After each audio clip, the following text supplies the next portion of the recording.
Oh,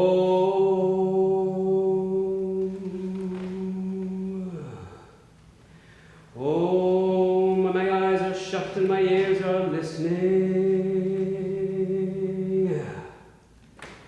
Oh, when the dream is real and the heart is beating. Oh, when the love for time is the love for breathing. Oh, when the way to be is the way of singing. Oh, when the only now is the moment ringing. Oh, when the love for time is the love for breathing. Oh, when the love for death is a black crow winging. Oh, when I like to say that the spirit's dancing. Oh,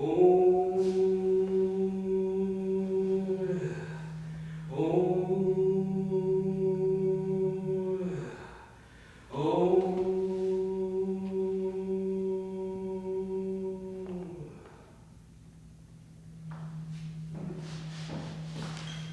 Thank you very much, Nadina. It's great to be here as part of this amazing series of events. So thank you very, very much for inviting me here. And thank you all for coming and filling this wonderful hall as much as we can. We're going to do two sets tonight, kind of very different sets. The first set will be more like spoken word-ish, a bit more light, a bit more frothy, a bit more upbeat, a bit more musical in honor of the musical series that this is in a way. And then in the second set, after the musical Silver Angel concerto, we'll get a bit heavier, a bit more gravitas. I love that, gravitas. So it's kind of a sandwich, the music in the middle and the poetry on the outside. So it's like music on poetry with that pull the lettuce kind of thing. Right? So we're going to start. Oh, the other thing is in the program it says Ninja Poet. And I just want to assure everyone that I will not be disappearing in a puff of smoke. Right here at the back of the hall. So I don't want to freak you. I can do it. I'm just not going to disappear. But I will be disappearing a lot of the time into the characters in my poetry and the prose that I'm going to share with you today. So the first poem is kind of an icebreaker. It's kind of a poem that's exhorting people to kind of free their minds a little bit. Let the child come out, let our innocence bubble to the surface, to have fun and be creative and play. And it's called The Mind. The mind is a precious thing to waste. It's kind of a prestigious, compostable, hallelujah paste. Don't leave it in the tube, dude. Apply freely. Slosh it about, dripping at the edges. We're all adults, no fear. We're all in a big beer, eh? So look, it's the times we lie in. Mockumentaries mock our fried and private brains, while media says, jump, monkey. You better watch out for bananas and plantains. So I'll tell you what. Let's pull our heads out of the crisper. Eat our televisions. What say you? MP3s, Xboxes, iPods, munch. Ooh. Let our burp so loud the gods take heed. Make a mockery of habit, a caricature of comfort. Slip out the door with nimble noggins, juiced with thoughts, ideas, schemes. Call on cognitive SWAT teams to prepare the assault on Fortress Oblivion and take no prisoners. Because we're a team, remember? And we've got to win this one for planet sanity. Become lucid in our lunacy. Bring back the chalice of wisdom. Parade down Main Street, kiss little pink babies with little pink feet, thrust our way by delirious mummy folk. Pump our pinkies in the air, shouting, hell no, he won't go. Hell no, he won't go, sir. Get a German exit, just as ahead of it, just to kill some time. Because you see, when you crack through the ice of no return, mind stops minding the storm. Becomes delinquent, a ne'er-do-well, unlearner, outsider, and truly unlikable. Friends melt away. What the hell's gotten into you? They'll say. Family flees the zone. We don't know you anymore. They'll moan. And you're finally and irrevocably, without even the ground to hold you up, alone. Well, so be it, we say. Let the time bandits have their precious precious seconds. Let them have their way. We've got eternity holding our hands as we clamber up onto our feet for the very first time, lightheaded, giddy, ready for the universe, sublime or shitty. Bring it on, baby, bring it on. Free to make our very own path among the stars. Yes, the mind is a precious thing to waste. It's a kind of a prestigious, compostable, hallelujah, paste.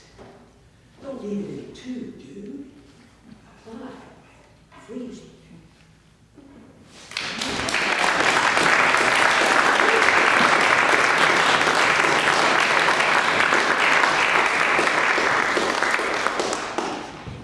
The second piece is one of my earliest poems, spoken wordish poems. I say wordish because I'm not really a spoken word poet in the usual slam poetry sense. I wasn't raised in the hip-hop era. I don't have that in me, so it's kind of a bit slamish, a bit regular poetry-ish. And this particular piece is a kind of homage to the world of blues and jazz. And so many of you who are familiar with that world will pick up on the terms and the names that are shared in the poem. But otherwise, if you don't, just enjoy the flow of it and the jazz. And it's called In the Temple of Wave Coup. A love supreme, a love supreme, a love supreme, a love supreme. Peterson and Thelonious, the subtle snap of ivories cool under fingers, tinkle as they glide, changing keys like gears on a mellow, magical ride. Dudes in the front row swivel tight hips and tight pants, click their bones to the rhythm of Coltrane's sacred poems. Hipster sheens crack and move, savor 8 notes under a grooving sun. Hipsters to the shuck and jive for Miller's big band cummerbund. For the rhythm, or for the ache, for the sweet extemporizing take, off on the jag of riff and tear. And when the music finally comes home, well, home, sugar, everywhere. So hop on board that A train, while up into a singular beat. In the temple of way cool, you got to lay down some heat. Grab that rope and swing the dangle, wrangle the blues uncorralled, chance the kill zone in a strut, while Mingus and the bird take potshots at your skinny white butt. But, look now, the king of the business of business is BB. And if you want to sing like Lucille, if you want to swing like Ella, you got to shut off your inhibitions, launch your tonsils onto the high seas, because you're headed to the promised land of scat, man,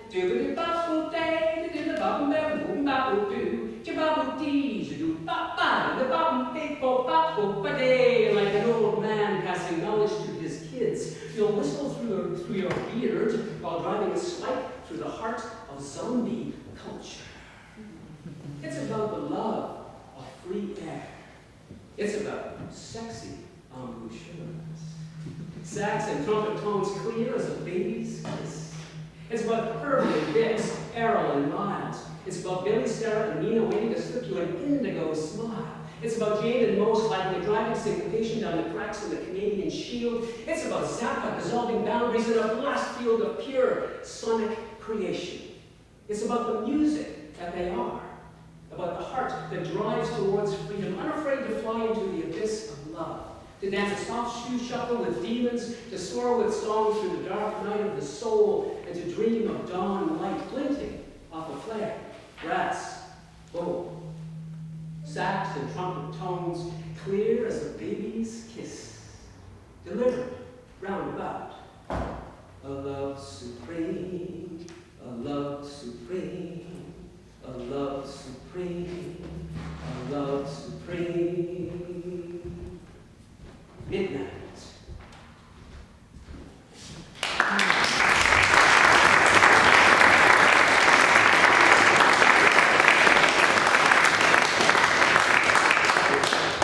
Some of you may be old enough to have lived through the 1950s, 60s, or even old. Hands up who's lived through the 1950s, 60s. Yeah? Old? Okay. So you might have. I was old enough to live, I'm old enough to live through those periods, and one of the evolutionary periods of poetry happened in the 50s. primarily, and it was called the beat poetry movement, I guess. Jack Kerouac, and Allen Ginsberg, and Lawrence Ferlinghetti, and those people who actually were inspired a lot by jazz and jazz rhythms in the creation of those poems. And they inspired me a lot, and so I thought I'd write a little homage to that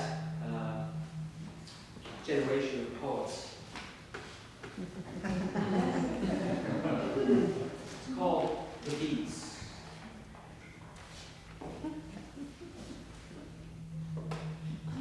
Bongo beats miniaturized the soul, snapped it fingerly into bee-bopping time, and with a smoky twist of beret, did it. Dug the communal trench in which we, black-clad tempestuons, swayed and herbified to the snap, snap, oh yeah, of the howling poets. Worlds made small by rhythm of tongue, loosed into gargantuan galaxies crowded with erotica. And Jack's Kerouac mobile, suitable for backseat Buddhas, careening down the highway, scrolling freedom across America's backside. Through it all, snap, we tiny lovoid soul troons, flinging limbs akimbo, delighted to swing. Cool man, cool man, cool man, cool man, cool man, cool man, cool man, cool. In existential grooviness.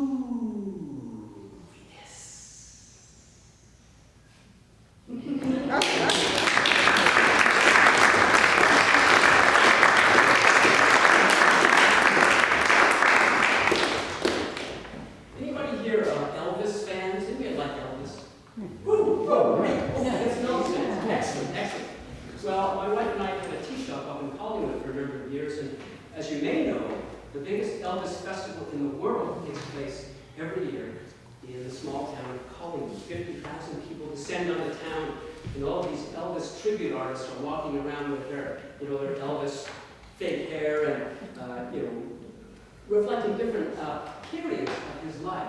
The young Elvis, the gospel Elvis, the Vegas Elvis, all those periods. And so I thought I'd get into the game and write a poem about my favorite Elvis period, which actually happened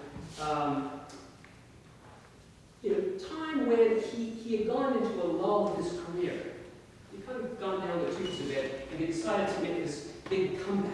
And so my poem is an homage to that particular Elvis, and it's called, You Know What We Need? We need the comeback Elvis. Black leather jacket and pants, 1968, NBC TV in the round. Black leather jacket and pants, acoustic guitar, intimate, stunning beauty Elvis. Surrounded by halos of infinite hope. No peanut butter smear on those lips. No banana mush craft in those treads. Just that sweet mint julep hair, smile, eyes that burns long but can't. We need that sidelong boy, that well-tempered sneer, that boyish tiger charm, that seasoned voice tugging at our naughty bits. Not the out-of-control gyro hips to rock this Elvis Elvis. Not the gun-shooting war toy Elvis. Not the vivified butterball, white-shrouded, sequin-stained, Vegas drug machine Elvis. We need that sweet, plain, stripped-down, easy-riding country boy Elvis. Someone to have for dinner. Roast potatoes, grits, and corn, and he waving the cob in the air, singing, so good to be bad. Oh, thank you very much. We need that one stellar moment Elvis. That frozen black-eyed peas, Elvis. That bronze baby blue suede shoes, Elvis. With those eyes, showering kisses. Those lips trembling in the voice like soft marble, Elvis. Make us love, Elvis. Make us cry one more time, like a tender, wounded possum. Come back, Elvis. Come back, Elvis. Come back.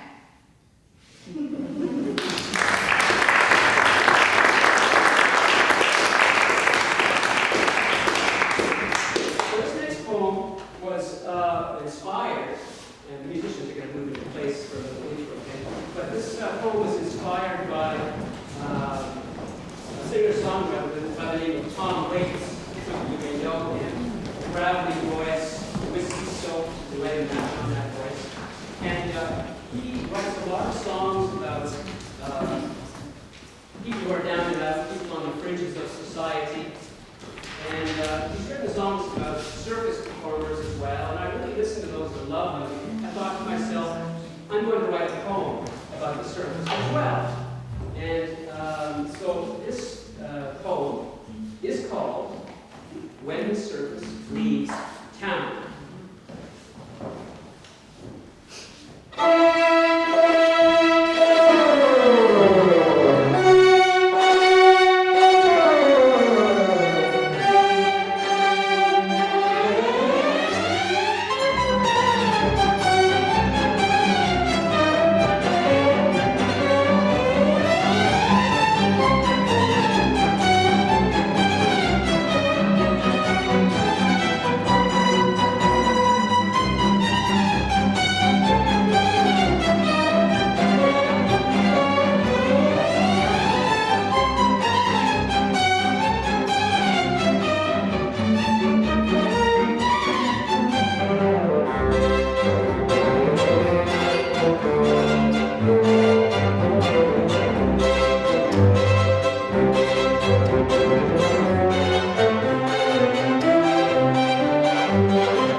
When the circus leaves town for good, elephants tuck tusks into bull-hooked trunks, trumpets trumpeting their sequential sadness, flung upwards in 3 concentric rings, rings pocketed by Marvin the Giant, whose lake-sized tears fall gently into Lady Selina's beard.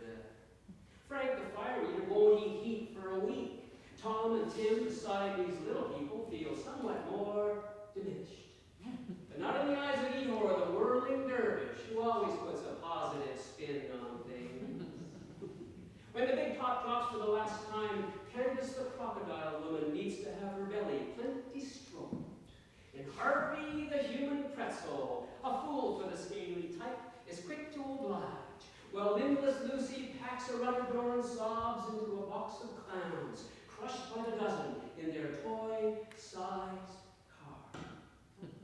Fragile memories, balanced upon one finger, balanced upon a chair, balanced upon another chair, balanced upon a roll-a-bola, lit by a dim banjo light, and accompanied on Calliope by the once Reverend Otto Bunce, a fat-happy gilly more interested in ruby-lipped lock lizards than godly glory.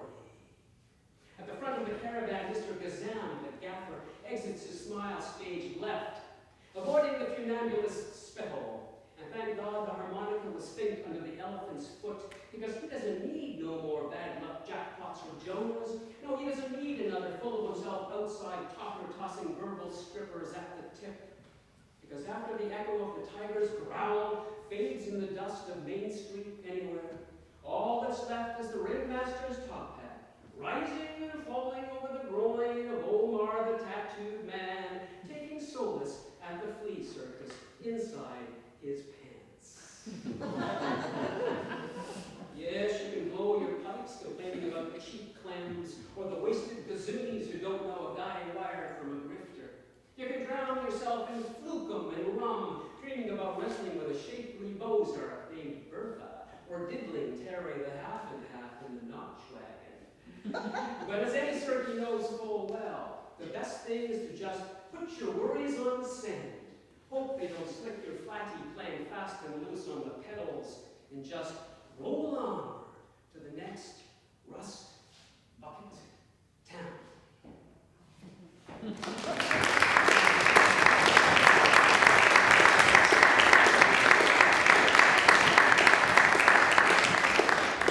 going to finish the set with a little piece of prose, just to mix it up a bit. I wrote a book last year called Little Exits. It's a collection of flash fiction.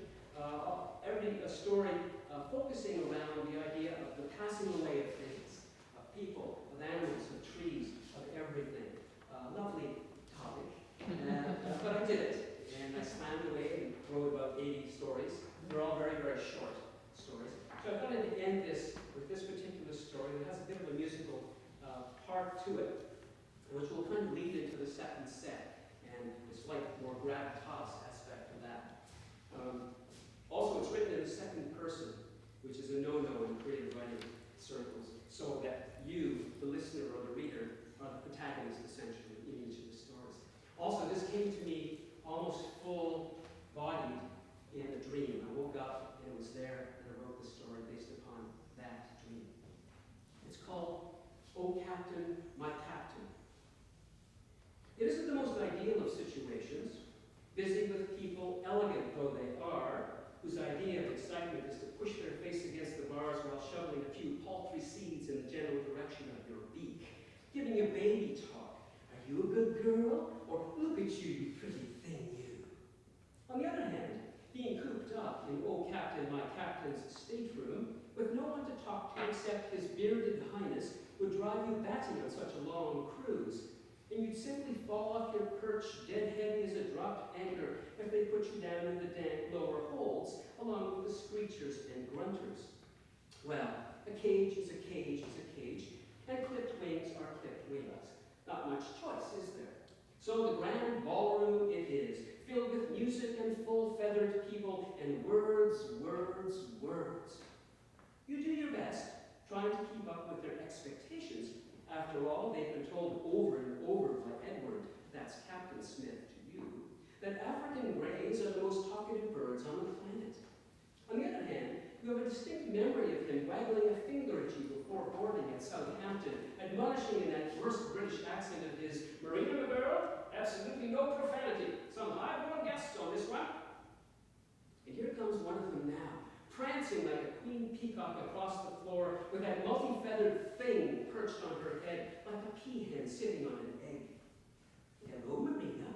My name is Mrs. Astor." "Hello, Marina." "Mrs. Astor. Madeline Astor." "White Star, off, 40. "Astor. Madeline Astor. Can you say Astor?" "High-born guess, rock. Hello, Marina." Acting dumb. It's the only way you know to get the annoying ones to leave you alone. In other circumstances, you just call her a filthy cooch girl. And be done with it. However, you promised his nibs. So you trot out the clean stuff. But that doesn't mean you have to put up with the inane and the banal. You promise yourself that this trip you're only going to repeat the meaningful words, not echo the frivolous yatterings of upper-class prigs. The wingless are not all that, mind you. The ones who make the objects sing are your favorites. Their talk is different, more respectful. A few nights into the voyage, the one who blows into the branch comes by for a visit.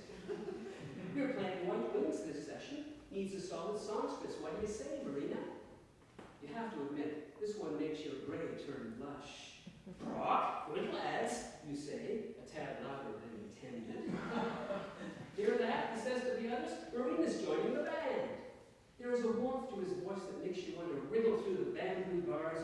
rub your beak against his ruddy cheek.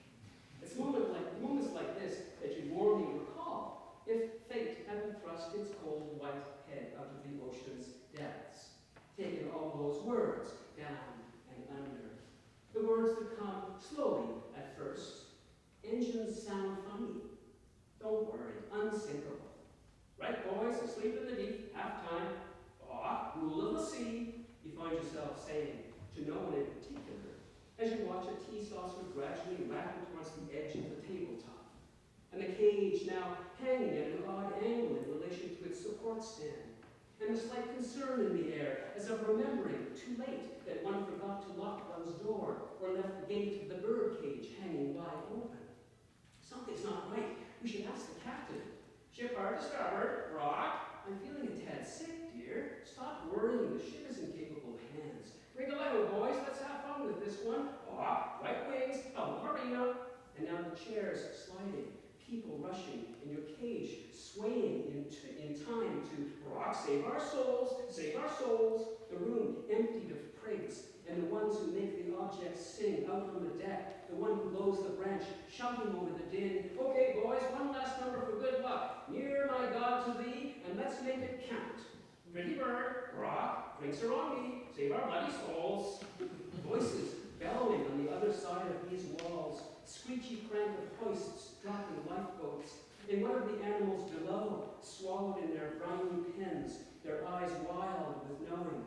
And you, trapped in this cage, clipped wings slapping uselessly against the bamboo bars. British boys, Madeline Astor, Highborn, Cooch Girl, be British, save our souls, and the ship wailing a lament for the broken and the drowned as it slides under the surface to fall dead heavy to the bottom of the sea.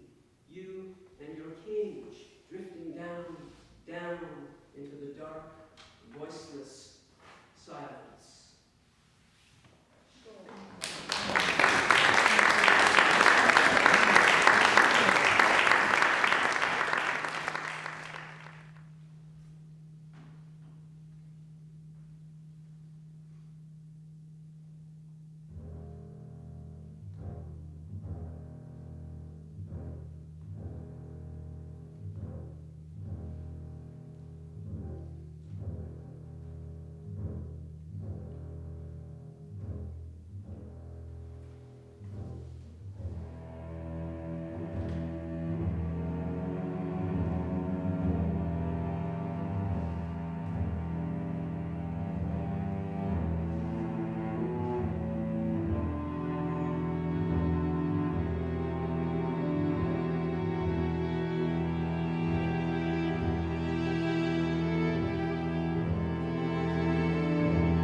happiness.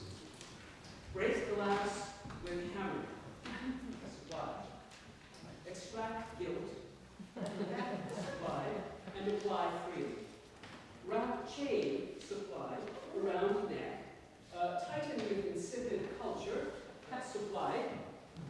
Cut breath to lungs. Cover over eyes. Spray body with numbing solution. Supply. Climb into mental box. Supply. Drape with mediocrity. Supply. Cut off lips, out heart, through brain, dream of nothing. Supply.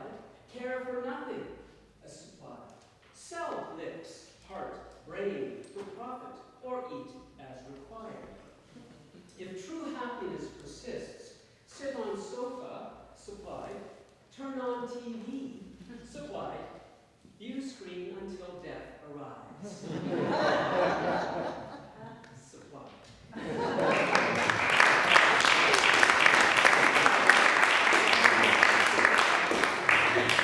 I would say this would be a bit more heavy and more gravitas. So what this is what we have to do now and then is we have to rant.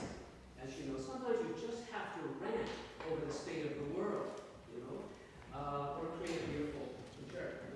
But I rant when I have to. And this is a poem that's a bit of a rant that came to me when I was sitting at the coffee shop one day. It's called We Are Waiting.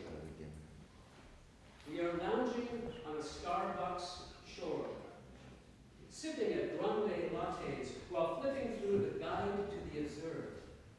We are leaning forward in easy chairs, lost in laptop thoughts.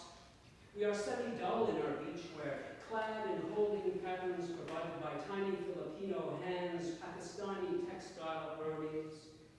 We are a band of mumbling generals, a low hum and a brisk wind. We might be beached whales, waiting for high tide, waiting for Gaia to rescind our license, waiting for Greenland's great gods to break off, ride the oceans like white fleets melting as they go.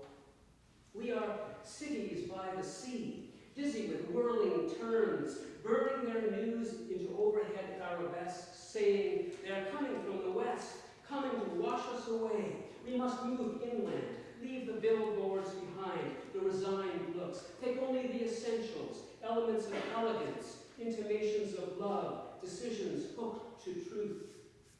We are seasick deer, eyes wide, caught in the headlights of icy semis, bearing down on our derided innocence. We are the philosophy of Kant, overweight opinion mongers, starring in Figaro's opera, ranting our "O solo mios."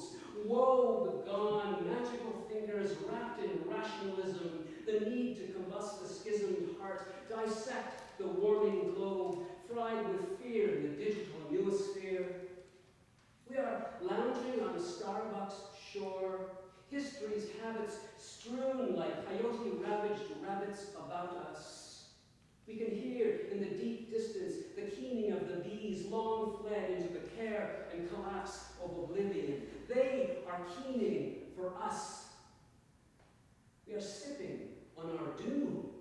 Honey sweet and creamed, served on the backs of ungulate worldviews, burgered and bought, bereft of depth, charged with felonies against the state of grace.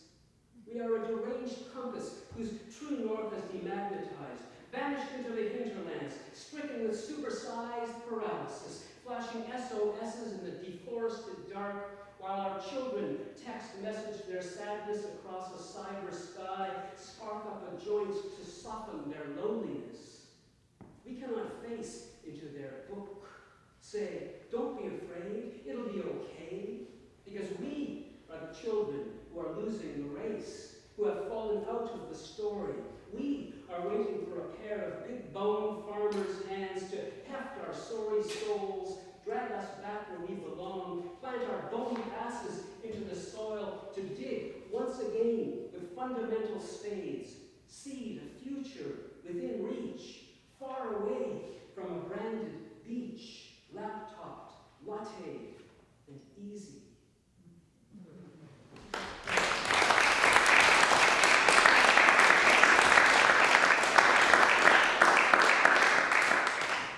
Rather than another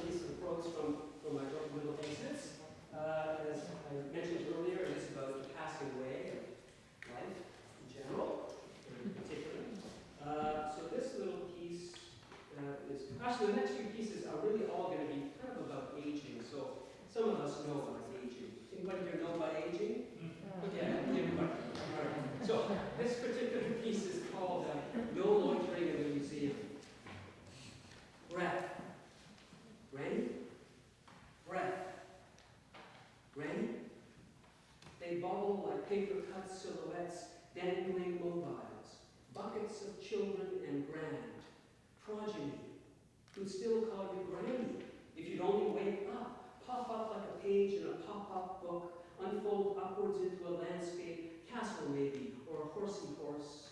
Not just lie there in your dim smell, dark dust, mouth twisted as if having just spat out a rancid oyster. You had wanted to say goodbye, to pull the strings of them into a bouquet of squirming arms, legs, to smile with your one good eye and say to your babies' babies, from whose bums you'd wiped volumes of shit, from whose faces you'd claimed dirt and tears, breath. Granny? Look, see the faces of my love, you'd say. Hands and pies, band-aids and meatloaf, what I lost in the giving, the diminished returns as you grew, not up, but away, not older, but farther. Breath. Granny? You might have even sounded bitter, but for the fact that they loved you back, wiped your ass 1,000 times before the end, lifted you up, cherubs under each arm, up those stairs like a tired angel ascending, your legs fizzling fireworks, sparks dispersing in a celebratory night, head deflating like a balloon lost amongst the foliage of an old cottonwood. The years had been unkind officers, too serious by half about their jobs, until it was no longer possible to find stillness. Move along now, they'd say. No loitering in the museum, madam. Roll up your damn knee-highs, you lazy bitch. Look at you. You're falling apart. Skin sag, droop eye, wrinkle bag. Back into solitary with you. Get a move on. But the puppets, bless them, took your side, drove them away, surrounded you with giant pansies, sang songs sweetly out of tune that you'd swallow like sugar if you weren't so trumpet-eared to death. They rubbed liniments onto liver spots, nose and elbows, made you feel like maybe you'd never leave, stick around for the next 100 years until no parts worked save one, and you'd be content just to hover on the spot, the light shining out of your one good eye like a miner's lamp. Breath. Granny? But you did. Leave. The moment and the room and the arch in your back tracing a gentle curve. Breath. From bed to window. Breath. Window to star.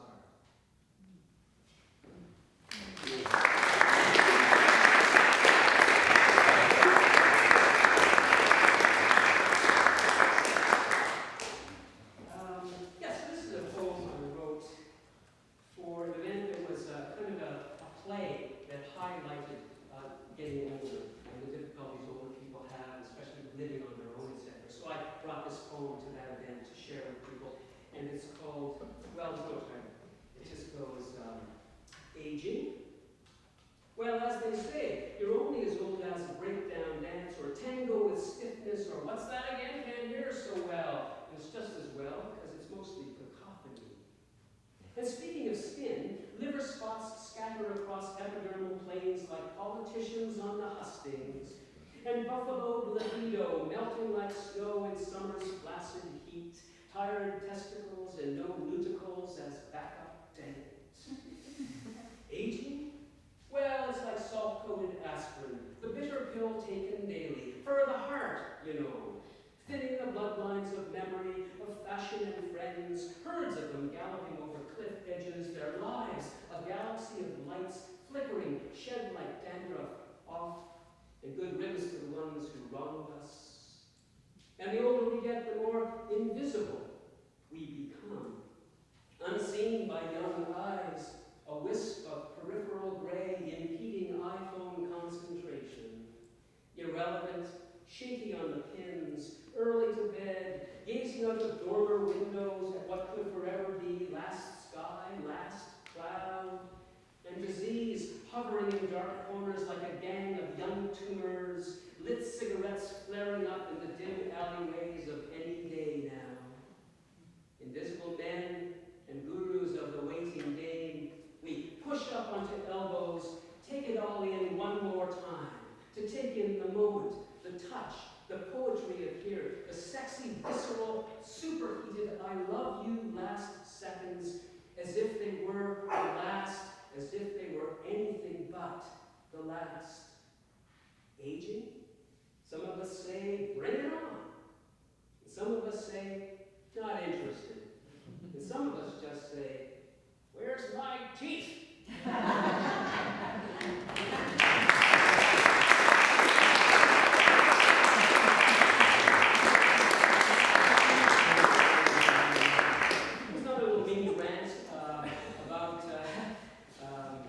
Living in the cyber age, as we do today. It's called From the Crotch of the Invisible World.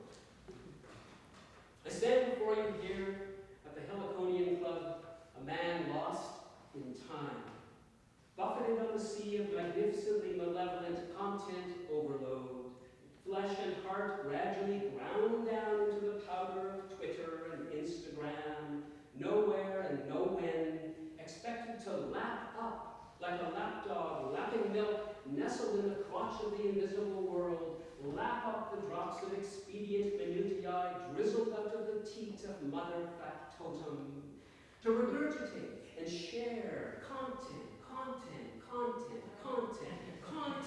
to push my content along the river of detritus towards the empty vastness of an empty sea. I stand before you here at the Heliconian Club, a man lost in space. And woe betide me if I imagine the junk heap of future history crowded with the carcasses of computers, smartphones, books without faces, inns that are not linked, tweetless birdies, and no content. For if I do point out the obvious emptiness of a universe turned into the stuff of data, you can be sure that tickets will soon be on sale to watch them grind up my bones, sprinkle the white powder into a virtual grave with a virtual headstone and a virtual headshake, in which will headline the internet news for a duration of approximately 3 content filled and exquisitely irrelevant seconds. And the headstone will read, "Here lies Harry Posner, happily deleted."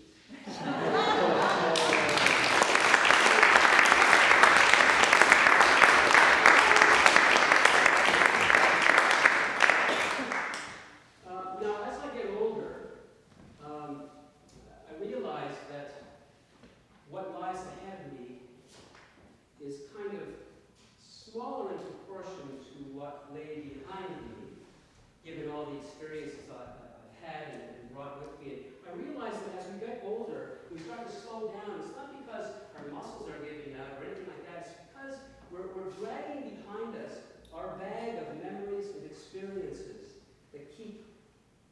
that want to stay close to us. So there's this giant bag, and we carry this along so old people are walking and carrying the bag, and that's what's slowing them down. So I thought I'd kind of release the bag, kind of puncture it, and let the contents kind of spill out in all directions. And this is the poem that kind of came out of that. It's called What I've Seen. I've seen the death of the rotary phone, and roller skates tightened on boots with keys, and fins like sharks' tails on the backs of cars, and push-button transmissions, and my father dead at 49. I've seen a gardening glove hung upside down on a rake, and thought of my wife and her fine fingers, and of Japan, and an old monk at the top of a mountain who grew his own tea, made rush baskets, and who never left his beloved mountain. No, never left. I've seen a man in dream with a second head growing out of his neck, a head that started as a nub, in which he named Nub. A second head that kept spouting inane poetry at the queerest of times, like when standing in line at the bank or while getting a nose job, which Nub had no need for, as his nose was beautifully formed, unlike the man's nasal train wreck. I've seen a monk set fire to himself to protest religious intolerance from his government. government. So strange when you think about it, because religion itself has a rap sheet as long as your arm when it comes to inquisitions, witch hunts, and that good old standard beheading. Something that the man with the second head often wished to come back into fashion. I've seen a mother of four drink herself into dereliction, until her heart became a slum and her vagina an open sewer, until there was nothing left but the groveling thirst for love, any kind of love, until love became a line of vodka bottles emptied of memory and joy, emptied of her children's kisses, and morning light illuminating her face so that she looked like an angel might look when looking down from heaven, or a Madonna over the popes shrouded in his bulletproof helmet sleeping head. I've seen a handgun lying gracefully amongst some fallen leaves, and I called it Still Life with Beretta, at a firing range in Michigan, in which I picked up, loaded, and fired pop, pop, pop. And the man in the target didn't flinch when I made his paper heart stop, stop, stop, stop. I've seen two planes flying into two buildings, and the two-faced lies exploding outwards, causing more damage than the planes had, more death than those planes inflicted, more fatalities than all the handgun drive-bys in good old boys America. And I see a generation of children raised in the art of video warfare, being groomed for the virtual armies of tomorrow, and our enemies will surrender by text message. I've seen Oswald and Sirhan shoot Kennedy squared on the tube, and Ruby shoot Oswald, also on the tube. Reality tube at its finest, so you think you're an assassin. And then they went and canceled the show before little Richard had a chance to shoot Ruby, which he fully intends to do. Oh yes, he was much more than a tutti-frutti cutie. Hell, I would voted for him.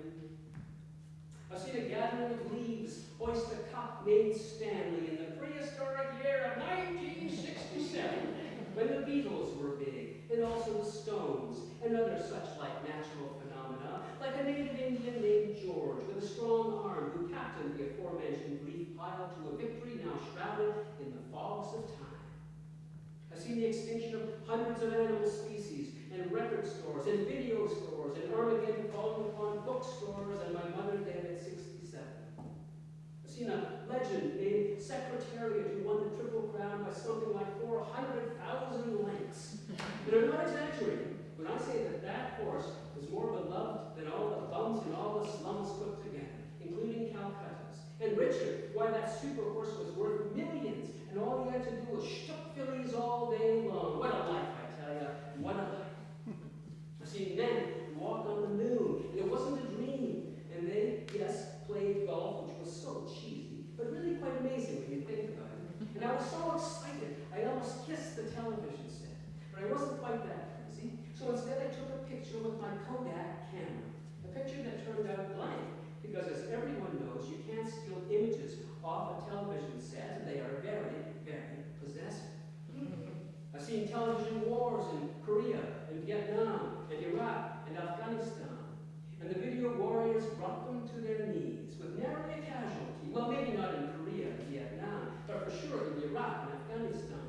Except for the after stuff, you know, the cleanup, where the real war continues to this day, between repeat episodes of Andy and Mayberry, wherein Goober and Floyd the barber go head-to-head in the annual Mayberry pie eating contest. I've seen 65 years, 65 birthdays, thousands of good mornings and good nights, hundreds of pounds of headaches, sex, food, and failures. And I've seen wounds that came and went, words that flashed and burned like overcooked marshmallows. And I've seen love that raced towards and then away from me, like Secretariat with the wind at his back, not that he needed it. But the sights I've seen in this narrow crevasse of a life have been swallowed length by length in time's home stretch. And soon everything there is to see will have been seen by me or you, after which that great sacred eye in the sky will blink 3 times and declare, I think I've seen enough. Change the channel and move on.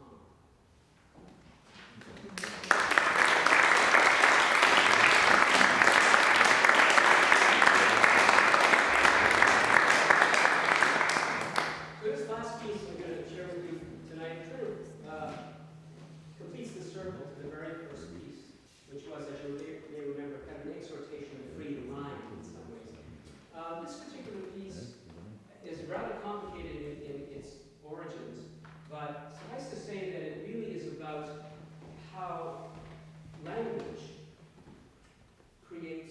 reality. How we speak changes everything. We change how we speak and how we communicate with each other, the language that we use. It doesn't matter what area of life, it changes the way things actually are. And so this poem is kind of about that, as well as some other things which I won't go into now, it's just too many. Anyways, the piece is called Logos. We are the dung out of which words mushroom atomic clouds over unsuspecting atolls. Verb and noun sculpt sonic space, hung with mycelial wisdom. Tug at with tongue or heavy with history race towards oblivion. Would that we could stand, held like a stuffed butterfly, all ears, like language swaying in the hammocks of the mind, unbent by time's fulsome hurry, to witness the mystery unmasked. A flurry of strophatic strippers, titillating tryptamine dolls, scratching at with dagger-like knives the spores of truth buried alive under the shite of human life. Let language lift off to soar beyond logos, world maker, time out of mind, to thread the sinews of our spirit through Gaia's sacred hoop of fire, create a freeing bone dance, all bird-like and flutter, flying through utter space towards the shock-waving edges of time, licking at tender traces of ineffability, seeing beauty in the raving rhymes of madmen, in the tiny beating rivet heart of a toad, to stitch together our edges, our ages, and make new all things that once were old. Because the future moves through us, attracting in us only that which can future, only that which can mint fresh verbs, sex it up for new nouns, plant baby herbs in the ground of being, get the hots for a subjunctive clause. Because speaking is believing. And we are members of the club that loves to hear the rebounding sounds off of headboards, shaking our rattles of bones like baby Jesus' gurgling sacred tones. We are kindling, ready for the match, the sexy muse in stilettos straddling our creative hips, lips becoming brushes flush with the paint of syntax, palette knives slicing through canvas, because no, we are not saints, but nor are we sinners. We are alive with the world, scribbling cryptic rhymes about samurai zen, about the power of now, about how love is the root, the flower, and the stem. Because it's in the dreaming, it's in the fiery flow that slashes crimson trails across our bloody backs that time uncovers its tracks towards evermore. It's in the fecund spaces between, where the quantum news is announced, and the leap is not a leap of faith, but an orgasmic bounce into the very heart of being, a race to where the future is always now.